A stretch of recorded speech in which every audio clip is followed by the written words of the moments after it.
On this episode of ResiWeek, we talk Samsung going carbon neutral, how to grow your business, and Mitchell Acoustics Bluetooth 2-channel systems. All this and more on this episode of ResiWeek. The network for the AV industry. What are you listening to? This is AV. This is AVNation. This is AVNation. This is ResiWeek episode 350. It's nostalgia. Support for AVNation is brought to you by Middle Atlantic. What great systems are built on. Welcome to this episode of ResiWeek. This is your weekly roundup of all the latest news and stories for the residential AV industry. I'm your host, Matty Scott for AVNation.tv, and this week I'm pleased to be joined by my two good tri-state friends, the Bosom Brothers. We have Mr. Todd Puma. You thought I'd forget about that, buddy, but I didn't. He is the president of the Source Home Theater. How you doing, Todd? I'm doing well, besides for that comment, of course, that you didn't remember. That's the problem. As you get older, you remember everything. Then right beside him is Mr. Mark Feinberg. He's the president of Home Theater Advisors. How you doing, Mark? I'm doing great, Matt. Thanks for having me, man. Really missed you. It's been a long time. Well, that's because you've been gallivanting around Europe. Todd's been down in Nashville, massaging guitars. I went to CD. I didn't see you. I didn't go. I know. Canadians. All right, gentlemen. We're going to start it off with a quick just notation before we dig into the first story. From CE Pro, Samsung is committing to be 100% carbon neutral by 2050 at their worldwide business locations, et cetera, et cetera, et cetera. They're going to try and reduce power consumption on devices by 25 to 52% across the board, et cetera, et cetera, et cetera. In the pre-show, Mark, you got excited about this a little bit. I saw this, and all it made me do was the very nice, if you're watching, the pat on the back. If you're listening, I just patted myself on the back. The carbon neutral thing is a moot point to me these days. The thing I'm interested in is the energy reduction. Is that a energy play, like an eco play, or is that a better quality, better lifespan of their electronics play? Because to me, that's what it is.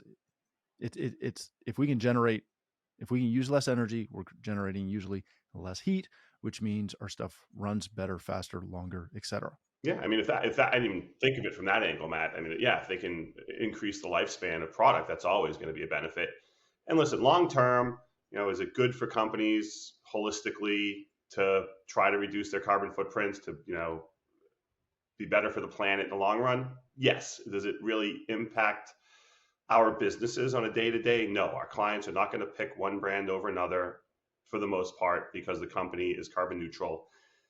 You might find that, 0.5% or 1% who will choose a product because it is more energy efficient in their home and reduces their electric bill, or generates less heat in their home, or things like that.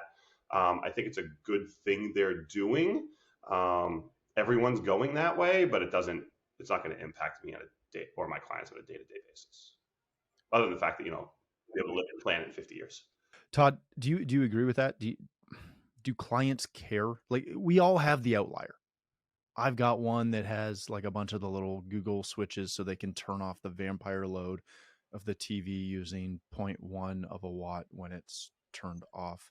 And they're very concerned about that. We all have those clients, but on the whole, do your clients care about this, or is this just a moot point to you?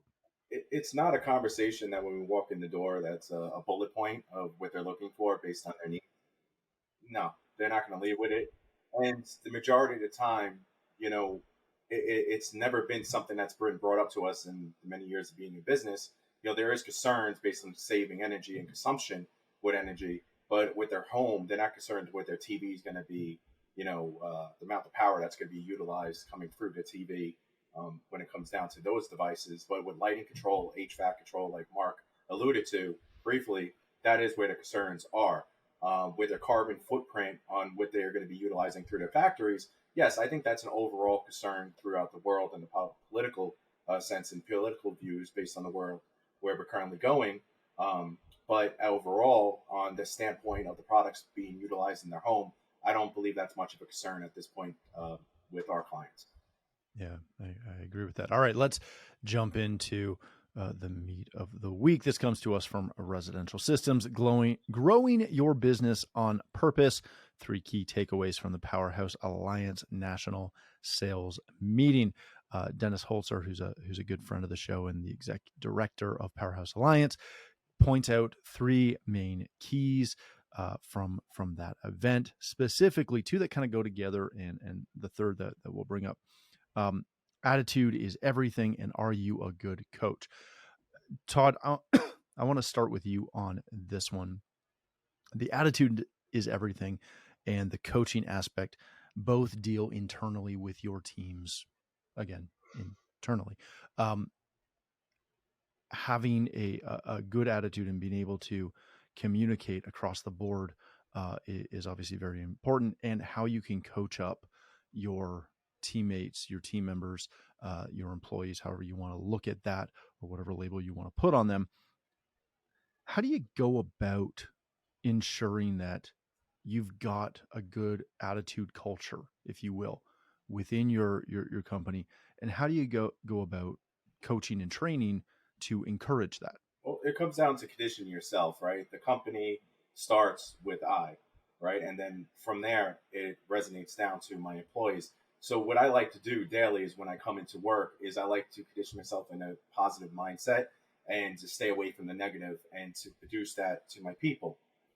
With that being said, it's not always the case. I'm more of a neutralist, right? I go into 2 points. I'm positive and then I have my negative points, but I never overly consume my employees with negativity. When it comes down to things that need to be done, job site culture, presenting yourself to the client, the way we prepare ourselves by walking into the building, it's a constant conversation and it's constantly evolving.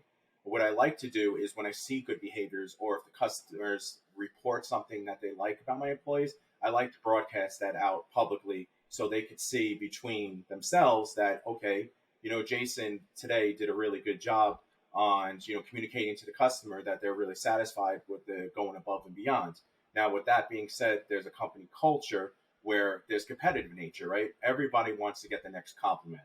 And I believe by preparing them for, more information that could go out to them from the client, as well as through my standpoint of my communication, and let them know that they're appreciated, I think that helps them to be motivated and constantly move forward into a more public, positive, culture and business practice.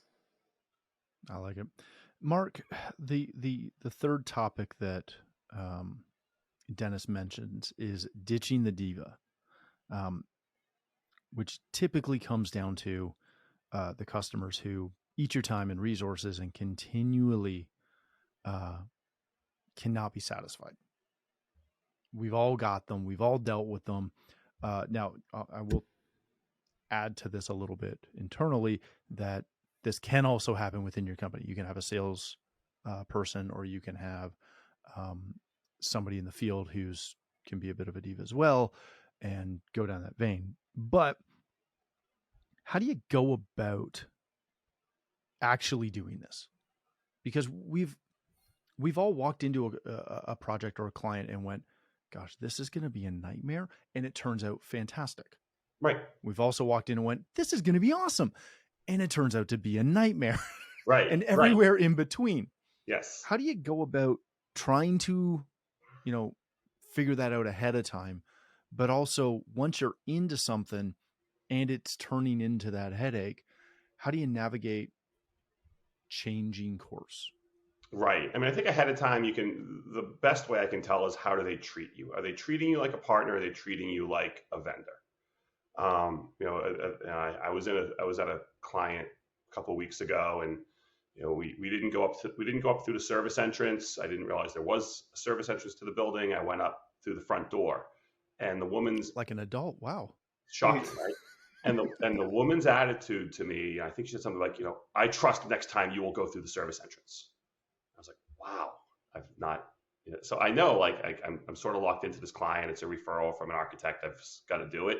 But if that was a client who was that I didn't have to be involved with, I would have, told them I would have gotten out of doing the proposal even. But it's hard once you're in the job and once you've done the, if you don't detect it until it's too late and you've already done the work, you've already done the install, and now you're servicing that client.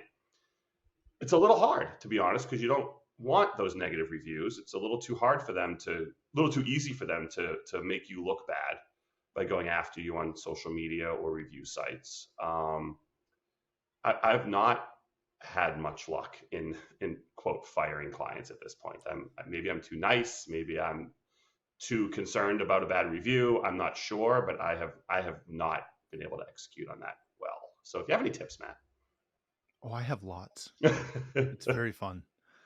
I wanted to a lot, trust me. Oh yeah, no, I'm with you, Todd. I want to come back and get your take on this as well, because to me this is one of the biggest issues across the board. Again, whether it's a client, whether it's an employee, whether it's a vendor, if you've got somebody that's making it hard to work with, they just put up roadblock after roadblock. Unless the money is phenomenal, like, let's be real, we will all do certain things to a certain level if they're writing a really nice check. But don't make it weird, Mark. What do you do if you've got, like, do you try to have a conversation? Do you just drop them? Do you do the typical, it's not me, it's you, we're just really busy right now and we can't serve you the way you deserve to be treated right now? Well, it comes down to case by case scenario. Like what Mark was currently stating based on his customer experience, that's something that you can condition and evolve into a good situation by over communicating and explaining, their role and our role, right? What it comes down to in those situations which are toxic, any situation in our life that's toxic, we need to remove ourselves from. But before we do so, we need to communicate on how to get ourselves out of it, because we want to keep an open dialogue with anybody, especially if there's something that's happening in a sense which is not working out for our benefit. But we also have to look at it. Is the reason why they're like this is possibly based on something that we have done? Is there something that we haven't communicated with them? Right? Because we're quick to take the check, right? Okay, here. Okay, got those. Yep, got it. So we like it. We're running to the bank and we're cashing it. But sometimes in between, based upon all the different accounts we have, we sometimes don't give the excellence that we're supposed to give in customer service, which then prepares the customer to come to us and think, you know what? I don't like these guys. They only want, it's a money grab. They only want to come to us when there's something they need. And every single time they're preparing change orders, right? So first things first is a lot of these situations based on our clients come from us and come from our culture that we pass down to them by ignoring them. So responsibility will come to our part. Now, in other cases where that's not right, the scenario which comes up, there's some customers that are just jerks. There's some customers that constantly want to be emotional vampires and suck the life out of your company, suck the life out of your employees, and then condition everybody to be unhappy, where you're walking into the situation where you're like, this is going to suck. And every single time you come there, you have a knot in your stomach. And how do we do that? What do we do in those cases? We have to do the hard things. We have to terminate them. We have to get rid of the clients. And it gets easier, as you know, Matt. Mark, it's something that you struggle with currently. But once you get it under your belt and you realize it's the best thing for your company and the culture of your company and also the mindset, it's great. What I do now is I make sure that I'm the one on site and taking the heat, and my team isn't with those clients. That's a great owner. Thank you. You can't always be the bulletproof vest, right, Mark? No, I know. You're all things to many people. And in these cases, the toxic nature of the client, right, has to be cut. We have to cut the cancer. And, before we do so, it's our jobs as professionals. So we make sure that if the review comes in that's negative, we could state, which is true, we communicate with the customer based upon the relationship and, our terms and conditions as well as theirs. And we realized that it couldn't work out between the two of us. And we recommended other dealers for that brand so they could take over the system and make sure that they are successful in, getting that up and running. Yeah, that's a really good point. All right, gentlemen, let's hit another story. This comes to us from Residential Systems. Mitchell Acoustics brings its wireless speakers to the U.S. Mitchell Acoustics is a well-known audio brand out of the U.K., but they are just breaking into the U.S. market with a mission to bring back stereo listening to people at an affordable price. They offer both wireless Bluetooth speakers and turntables, so you can have a quote unquote cable free, Wi-Fi free, network free solution to listening to music again, both directly from an app or from a Bluetooth turntable. Mark, let me start with you on this one. We're seeing an uptick, a little uptick in this right now. Wireless audio has always been something that's out there.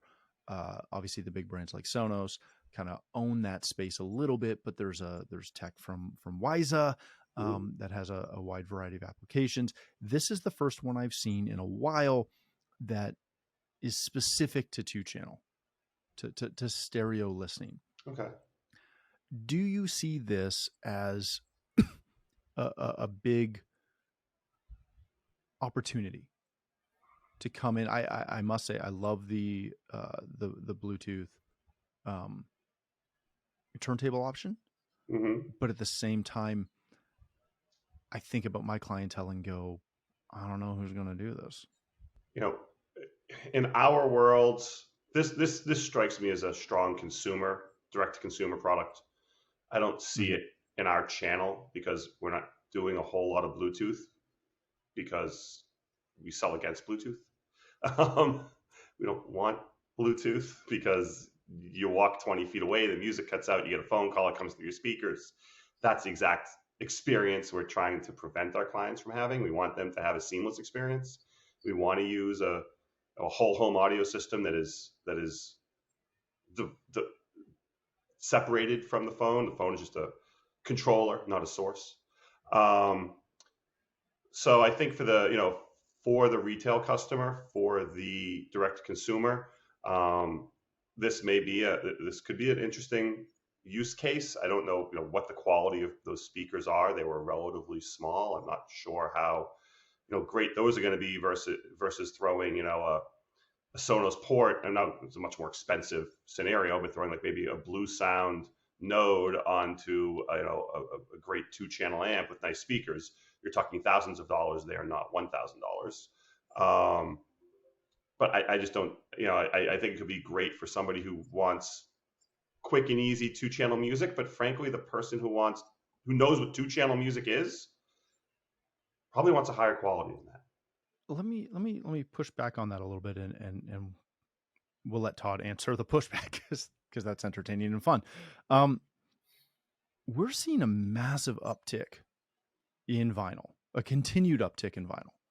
And now again, to your point, Mark, we very rarely get a request from one of our clients of like, hey, I want to add some 2-channel. Can you help me out? If it's not a decent or really, really nice system or tied into their existing system. The only thing I get is, can you add a turntable in for me? I am seeing that. Yeah. But there is a huge resurgence of vinyl and people loving it. But we're also seeing a huge push for that vinyl to be digital, which is the part that I just find hilarious myself. Todd, is it the ease of use that is making people love the move to vinyl in a digital and in this case, a Bluetooth situation? Or is it just that they don't know anything different? What it's doing, it's allowing people to get back to the basics in a sense, but to add it for the newer technology. I'm not understanding why they want to take something that's analog and make it digital. I'm still trying to figure that out. I'm a big analog ease guy. Of use. Yeah, it's ease of use. But in the same scenario, is the quality of a vinyl is the purity of it, the warmness of it. Once you take that and make it digital, you're losing that warmness. You're pretty much playing in the iPod or whatever iPhone realm. You're playing in the streaming realm.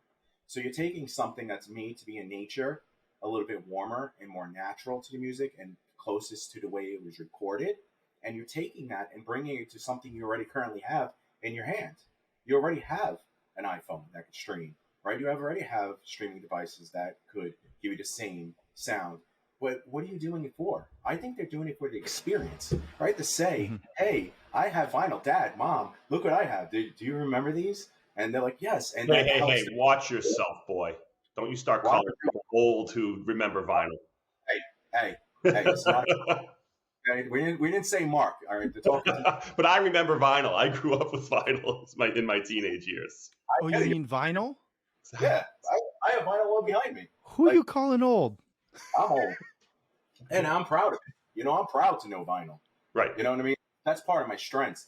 Listen, when it comes down to being an advisor, and if they want to do that, if the client wants to go in this realm and challenge themselves to learn something different, it's only going to lead them to us. Right? Because they're going to realize, I love the way to sound. How can I get it to sound better? It's the boombox scenario. It's what Sonos made so great, right? They came in, there was the boomboxes. Everyone started off with something simplistic. They started off with a single device. And then from there, they grew the devices and they moved into the whole home atmosphere. That's what this is happening here, is they're helping to condition people to the better. They're helping to condition people into our hands as integrators. They're helping to condition people to know more and want more and to give more into their home space. And if they wants to educate them, that's only going to help to educate us even more, because these basic things that we're against, which I'm against, is something that I'm starting to realize, and Mark helped me with this, is the things that you're challenged with that you don't like, that everyone else likes, you're going to have to know and you're going to have to learn it. And that's what happened with Sonos with myself. And with these things like this, I'm more embracing it at this point. The Eros, the Sonoses, the Apple TVs, the HomeKits, the Googles, the Amazons. I embrace it, and I drive now towards it versus away from it. Is it something I would put in my own home? Hell no. Never in a million years. That wouldn't be in my house. But I'm not going to take it away from them from wanting it. Have either of you gentlemen seen I think it's Victorinox, at Expo, they debuted the Stream Carbon, which is a turntable that sits natively on the Sonos ecosystem. Because again, I think there's a weird dichotomy between people that buy vinyl and get a quote unquote analog system that's affordable. I don't think that I really don't believe there's a huge audio difference between that system and something like the Carbon that's just dumping it directly digitally into a Sonos environment, or something like this system from Mitchell Audio. To me, it's just the ease of use to being able to do it. So I think what my gut instinct of why people are doing vinyl, it's twofold. You've got the nostalgia. You've got the people who are 50 plus who grew up as preteens and teenagers with vinyl. That was the way they consumed audio, that and cassette tape. And then you've got the people, whether they're that generation or younger, who just like the experience of holding the record, of having to flip it, of kind of that old school feel. I don't think there's that many people who are buying vinyl because they think it sounds, because it is warmer, it is more more natural, but I don't think that's why it's picking up in popularity. I think that's a small niche group that is buying it for the audio quality of it. I think the people who I'm seeing, at least in my clients, are buying it because it's either nostalgic or it's kind of the hot, cool thing to do now. Quote unquote cool. It's kind of like comic books, right? In a sense, they want to have something to leave with versus going digitally. A lot more people now will go into the comic book store and have something that they could collect. And that's be what it's for. It might be bringing back collectivity. Vintage clothes market and things like that have been skyrocketing ever since the pandemic. So I love it. I love what they're doing with that part. Perfect. All right, gentlemen, let's leave it there. Thank you both so much for joining us. Mark, if people want to connect with you, learn more about Home Theater Advisors, where can they do that? Best is hometheateradvisors.com. If you want to learn about the company, if you want to reach me, it's mark@hometheateradvisors.com. Beautiful. Thank you, sir. Mr. Puma, if people want to connect with you, learn more about the Source Home Theater or guitars, where can they do that? You can reach me at Todd at thesourcehometheater.com. If you want to reach me with anything with the Source related. If you want to do anything guitar related, you can obviously reach me at Todd Anthony Puma on Instagram or Gibson Murphy Lab on Instagram as well. Excellent. All right. Thank you again for joining us. If you'd like to connect with me, you can find me on Twitter at Matt D. Scott and most other social platforms. But more importantly, please visit AVNation.tv, where you'll find this show as well as a wide variety of other shows with all the verticals that we cover. When you visit the website, please take a moment to check out our supporters. We are extremely thankful for their support and ask that you check them out as well. Thanks again for watching. That's all the time we have for this episode of ResiWeek.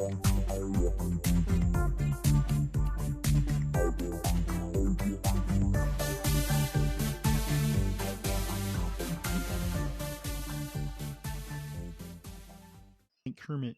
Hello. Who was that? Kermit back here. Kermit the Frog? There can't be two Kermits.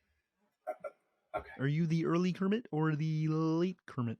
I am the horny Kermit. Oh, you're definitely corny. All right. 3.